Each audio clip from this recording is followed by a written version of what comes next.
ዛሬ የምናወራው ፍቅረኛችን ወይንም ደግሞ የምንወደው ሰው ሲለየን እንዳንሰባበር የሚጠቅመንን እውቀት ነው።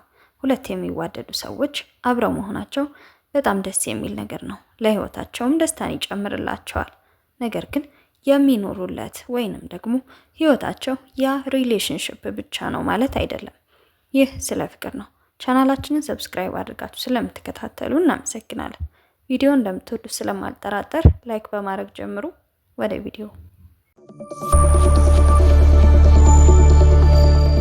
አንደኛ፣ ሰዎች ሲለዩን የማንሰባበረው ለምን እንደምንኖር ከገባን ነው።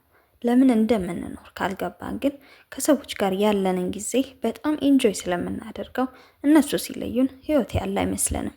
ትርጉም አልባ እንሆናለን። እነሱን ካጣናቸው በኋላ ሁሉ ነገር ይቆማል። የሚቀጥል ነገር የለም። ምክንያቱም ህይወትን ወይንም ደስታን የምናውቀው ከዛ ሰው ጋር ብቻ ነው።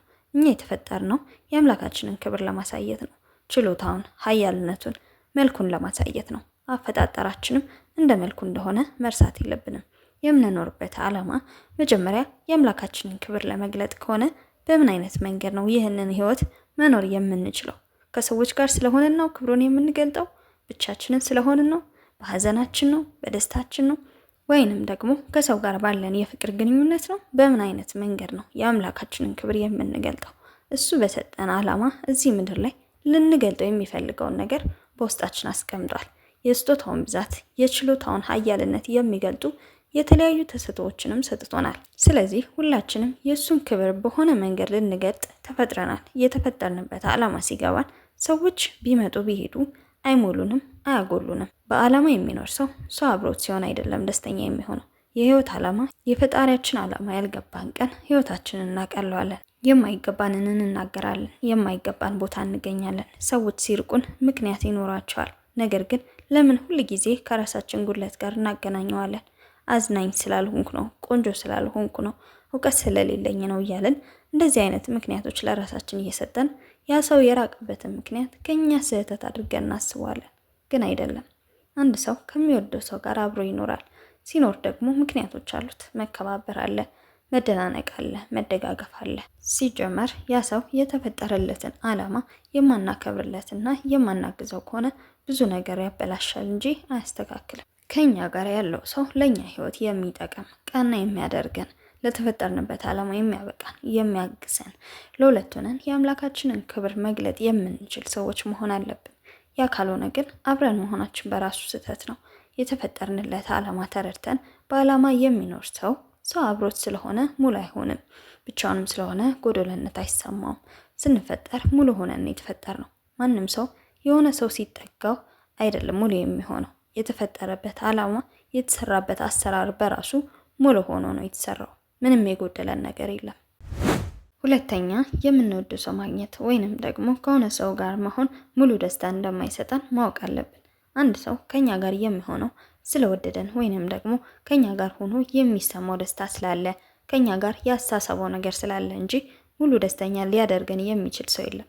የትኛውም ሰው ጊዜና ቦታ ብትፈልጉ 100% ደስተኛ ሊያደርጋችሁ የሚችል ሰው አታገኙም። እናንተም ማንንም ሰው ሙሉ ደስተኛ አታደርጉም።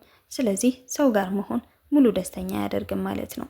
መጽሐፍ ቅዱስ ሁልጊዜ በጌታ ደስ ይበላችሁ የሚለው ይህንን በደንብ እንድናስተውለው ነው። ደስታ ያለው በጌታችን እንጂ በሰዎች አይደለም። በእርግጥም ከሰዎች ጋር ደስ ይለናል፣ ጥሩ ጊዜ እናሳልፋለን። በፍቅር ጊዜ፣ በትዳር ጊዜ፣ ልጆች በመውለድ በጣም ብዙ ደስ የሚሉ ነገሮች አሉ። ግን በየቀኑ ሙሉ የሆነ ደስታን ከሰዎች ጋር ማግኘት አንችልም። ዛሬ ስቀን እንውላለን፣ ነገ እንኮራረፋለን። በሚቀጥለው ቀን አንድ ሰው ስህተት ይሰራና በጣም ያሳዝናል፣ ልባችንን ይሰብራል። ከዛ ደግሞ ይቅርታ አድርገን እንቀጥላለን። እኛ ራሳችን ጥፋት እንሰራለን፣ ያን ሰው እናሳዝነዋለን። ህይወት እንደዚህ ነው። ከሰዎች ጋር ስንኖር ሙሉ ደስታ፣ ሙሉ የሆነ ሰላም አናገኝም። አንዳንድ ነገሮቻችን እየተሸፋፈንን ነው፣ እነሱም የእኛ ስህተት እየሸፈኑ ጥሩ ነገራችንን እያበረታቱ አብረን እንኖራለን። የምትወዱት ሰው፣ የሚወዳችሁ ሰው፣ የዓለም አንደኛ አፍቃሪ የተባለ ሰው አብራችሁ ቢሆን ሙሉ ደስታን ሊሰጣችሁ አይችልም። ደስታን ከሰዎች ብቻ እንደምታገኙ ካሰባችሁ ትከስራላችሁ። ብቻን ሆነህ ገንዘብ ኑሮህ፣ ገንዘብ አጠህ እውቀት ኑሮህ፣ እውቀት አጠህ የሚወድ ሰው ኑሮ፣ የሚወድ ሰው አጠህም በጌታ ደስ ይበልህ ተብለናል። ሶስተኛ ሰዎች ሲለዩን ስብርብር እንዳንል የሚረዳን ከሰዎች ውጪ መኖር እንደምንችል መረዳት ስንችል ነው። ሰው መኖር የማይችለው ከፈጣሪው ውጪ ብቻ ነው። ከፈጣሪው የተለየ ሰው መኖር አይችልም። ምክንያቱም እስትንፋሳችን የፈጣሪያችን ትንፋሽ ነው። ስለዚህ ከሱ ጋር ኮኔክት እያደረግን ስንኖር ነው ህይወት ትርጉም የሚኖረው። የሚሰማችሁን ባዶነት፣ የሚሰማችሁን ዝቅተኝነት ከፈጣሪያችሁ ጋር ኮኔክሽን በመፍጠር ብቻ ማጥፋት ትችላላችሁ። የተፈጠርነው በሱ ምሳሌ ነው። እሱ ደግሞ የፍቅር አምላክ ነው። ብቻውን መኖር ስላልፈለገ እኛን ልክ እንደ መልኩ አድርጎ ሰርቶናል። ስንጠፋበት መዳኛውን መድኃኒት አድርጎ ሰጥቶናል። ሊተውን የማይችል እጅግ በጣም የሚወደን አምላክ አለን። ስለዚህ እኛም ከሱ ውጪ መኖር አንችልም። ይህንን በደንብ አድርጋችሁ ለራሳችሁ ንገሩት። የሰው ልጅ መኖር የማይችለው ከፈጣሪው ተለይቶ ብቻ ነው። ከሰው ውጪ መኖር እንችላለን። ከሰዎች ጋር መኖር እንችላለን። የራሳችን የሆነ ነገር መርጠን መኖር እንችላለን። መኖር የማንችለው ከፈጣሪያችን ውጪ ብቻ ነው። ብዙ ጊዜ ሰዎች ሲለዩን ብቻችንን ባዷችንን እንደቀረን የሚሰማን ፈጣሪያችንን ስለማንሰማው ወይንም ደግሞ ከሱ ጋር ኮኔክሽን ስለሌለን ብቻ ነው።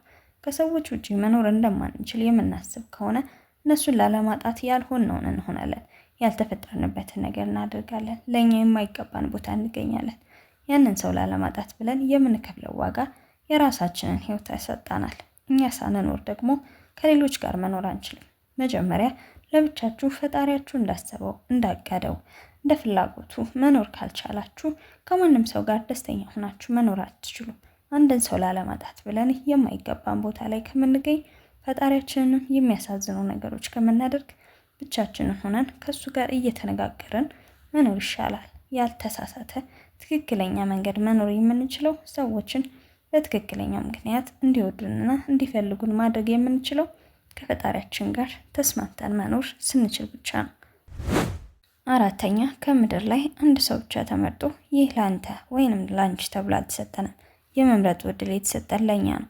በደንብ ካስተዋላችሁት ብዙ ሰዎች ትክክል ያልሆነ ሪሌሽንሽፕ ውስጥ እየተናቁ ክብር ሳይሰማቸው ፍቅር ሳይሰጣቸው ህይወታቸው መስመሩን እየሳተ ደስተኛ ያልሆኑበትን ነገር እያደረጉ እንግዲህ የፈጣሪ ፈቃድ ነው ምን ማድረግ ይቻላል ይላሉ።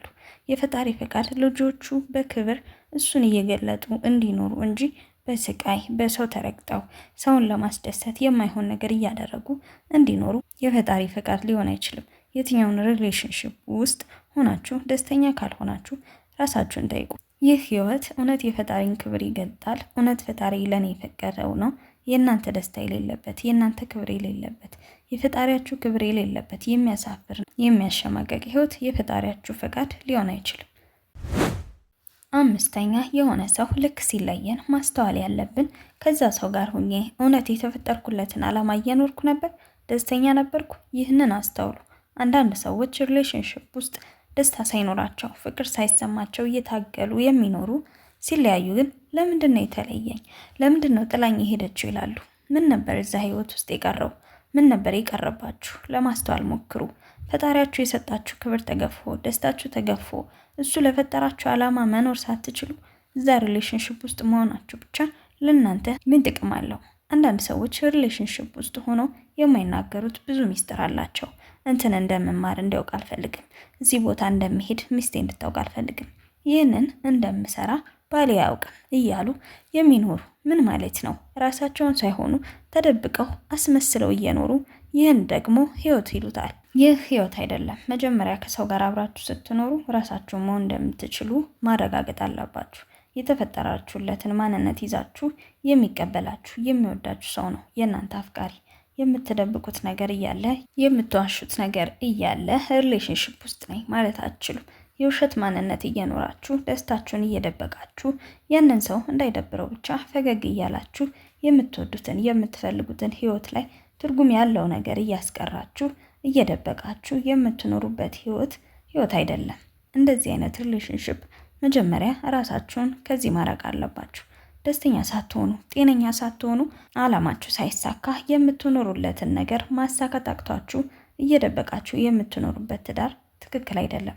ገና ሪሌሽንሽፕ ስትጀምሩ ከዚህ ሰው ጋር እውነት ራሴን እሆናለሁ፣ የማወራውን የምስቃውን እቀንሳለሁ፣ ማደርገውን ነገር ሁሉ ነግራታለሁ፣ ትቀበለኛለች፣ የምኖርለትን ማሳካት የምፈልገውን ነገር ይህ ሰውዬ ያምናል፣ ያግዘኛል። ይህ ሁሉ ካልተሟላ ይህ ሪሌሽንሽፕ እውነተኛ የህይወታችሁ ጉዞ አይደለም። አንድ ጣሪያ ስር አብሮ መኖር ትዳር አይደለም። አንድ አልጋ ላይ ተቃቅፎ መተኛትም ሪሌሽንሽፕ አይደለም። አላማችሁን ስትደጋገፉ የተፈጠራችሁለትን ነገር ያ ሰው ሊያከብረው ሲያግዛችሁ ነው። ይህ ሪሌሽንሽፕ ማለት አንዱ ሌላውን የሚያግዝበት፣ የሚያበቃበት፣ ከፍ የሚያደርግበት ቦታ ነው። በሚስት ውስጥ ያለውን የእግዚአብሔር ክብር መግለጥ የማትፈልግ፣ የማታግዛት፣ የማትተባበራት፣ ሚስቱን ከመማር የሚከለክል፣ ከመታየት የሚከለክል፣ ከስኬት የሚከለክል ስንት ባል ነው ያለው? ስንት ሚስት ናት ባሏ ከሚፈልገው ነገር ከሚኖርለት ነገር የምትከለክለው? ይህ ህይወት ፈጣሪም የሚፈቅደው ህይወት አይደለም። ከተዋደዳችሁ ብቻ አብራችሁ መኖር ትክክል አይደለም። መተጋገዝ፣ አንዱ ሌላውን ከፍ ማድረግ አለበት። አስተዋዮቹ ነው። የምትኖሩለት ለአንድ ሰው ደስታ አይደለም፣ ለአምላካችሁ ክብር ነው። የምትሄድበትን መንገድ፣ የምትተዋቸውን ሰዎች፣ ወደ ህይወታችሁም የምታስገቧቸውን የምትወዷቸውንም ሰዎች መምረጥ አለባችሁ። ስለወደዳችሁ ብቻ ህይወት ትክክል አይሆንም።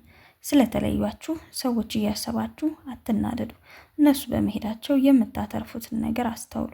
በፊት ያጣችሁትን ነገር አስተውሉ። ለምን ጥላኝ ሄደች፣ ለምን ጥሎኝ ሄደ ከሚለው ጥያቄ በፊት ፈጣሪ የፈቀደውንና የእርሱን ክብር የሚገልጥ ህይወት ነው አይደለም ስኖር የነበረው።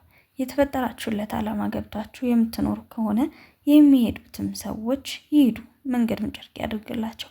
የሚመጡትም ሰዎች ተመዝነው ነው ወደ ህይወታችሁ መግባት ያለባቸው።